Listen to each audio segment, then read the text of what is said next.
Joe, South Carolina versus Missouri this weekend. Obviously, South Carolina coming off the loss to Vanderbilt. You look at Missouri, they've been really good through the first couple of weeks here. Beau Pribula has really stood up and stood out here. When you look at the University of Missouri versus South Carolina, your thoughts are what?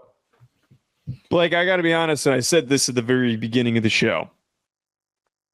Predicting this game is very complicated because statistically, in a lot of the metrics that I like to look at when we're predicting these games, these numbers are very skewed.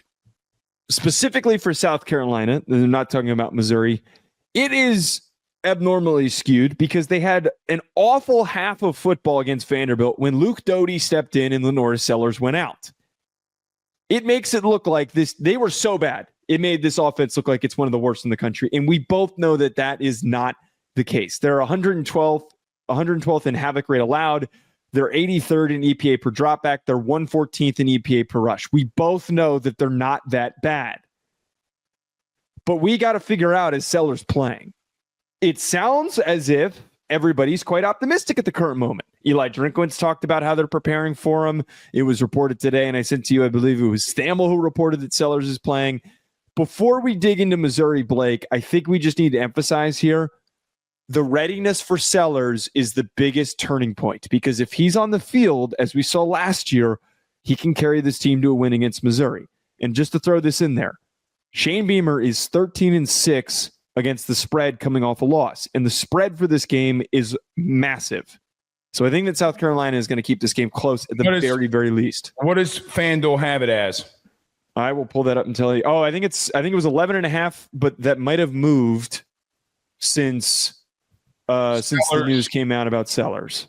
Well, look, so you talked about in the beginning of the show, you mentioned it here, and as you pull that number up on FanDuel, I was trying to pull it 9.5. All right, 9.5. So it was 11.5, and now it's 9.5 is what you're saying, correct? Yep. All right. So let's get to the inevitable, and I thought you illustrated it perfectly there about Sellers. What can he do coming off of a concussion in a week? And that will be the ultimate determination. Now, if he doesn't play or if he's still off, Missouri's going to roll here.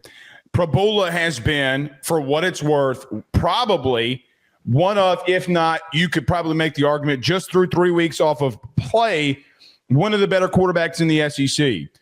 Joe, my question is not, look, because I feel like Sellers is going to play, and I'm just going to assume, I have no idea if I will or if we won't, if he's going to play to the level of what LaNorris Sellers can play to. I'm going to hypothetically act like that maybe he gets somewhere around there. Okay. The question that I start revolving myself around is, can South Carolina slow down this Missouri rushing attack with Hardy, Pribula, and Roberts? Because they are by far one of the most fun teams to watch offensively. They have done such an elite job, and I don't like throwing that word out lightly. Drinkwitz and company have done an elite job of identifying backs in the portal and getting them. Can they slow it down? Because you did not slow down what Vandy did, and I understand the situations that you were in. I think that for me, I look at Missouri and say to myself, I think that they can outlast South Carolina. I think it's close through three quarters, but I do feel like Missouri, because of the rushing attack, could separate here. Now, the only thing in the back of my mind is clearly what is LaNorris Sellers? Because if we talk about South Carolina at any given moment, at any given time during the season, LaNorris Sellers, I don't want to say by himself can beat anybody, but we've seen him literally lead a charge against Bama, literally lead a charge against really good teams a season ago. He's got a bad offensive line. And, Joe, I got to be real with you. Outside of Nick Harbor, I don't think their wide receiver room is giving him really a lot of help. He's doing a lot of things by himself. I feel like I'm getting a more complete team. And I think that for what it's worth, the best front seven that they have seen to date is this Missouri front seven. They are really good, man, and they are really aggressive. I've seen both edge guys run down Jalen Daniels in a game played this year. The athleticism that they have at edge is really good. Is the book out on LaNorris on how to get to him? I don't know. But I really lean because of that rushing attack and what that front seven can do for Missouri and how they can attack him coming off of this injury. I'm a little skeptical about what Sellers may be. If he's LaNorris Sellers, the guy that we've seen, all right, then we got a ball game. If he's not, I think that Missouri can really separate themselves here. The thing with Sellers, to just wrap up this point, he's coming back to practice at midway through the week. It's a little bit of a catch-22 with the injury that he had. He had a concussion. It's not the type of injury where it's like a nagging thing it's not a hamstring, it's not a shoulder, it's not a knee injury. It is a head injury. So once you're usually cleared and you're past that, you're ready to go. But when you have a concussion, you still have concussion symptoms, the ability to concentrate and to do game prep is complicated. The fact that he's joining the team midway through the week is complicated. I think to what I brought up there, South Carolina will keep this thing close. I don't think they lose by more than 10 points. I think that would be ridiculous to assume that they're going to get blown out, even though they're on the road. But for a lot of the things that you talked about here, I don't think that Missouri has gotten enough respect for how good they've been this year. I agree. They are in a lot of the stuff that I always bring up in these segments. They have been in the top 15 in most important categories on both sides of the ball. 14th in EPA per rush, 14th in EPA per dropback. Their offensive line has been phenomenal. Caden Green's been great. Tollison's been great. And then Keegan Trost has been really underrated for them. They're 14th in havoc rate allowed. And then on defense, 11th in EPA per dropback, and they're 19th in havoc rate. Because of Damon Wilson and because of Zion Young, they have been an incredibly dynamic and talented pass rush duo that is turning into quietly maybe the best in the SEC that hasn't been hyped up or talked about enough.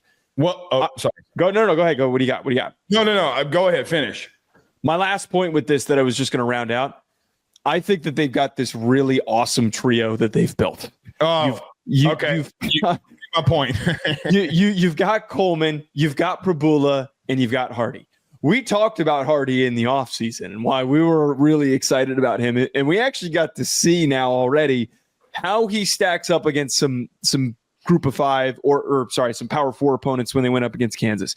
And he has smoked the group of five teams that they played. That dude. Well, Roberts did too. Shit. Well, right. I mean, they have a 1-2 punch of speed and power, which is like, okay, let's go to this point.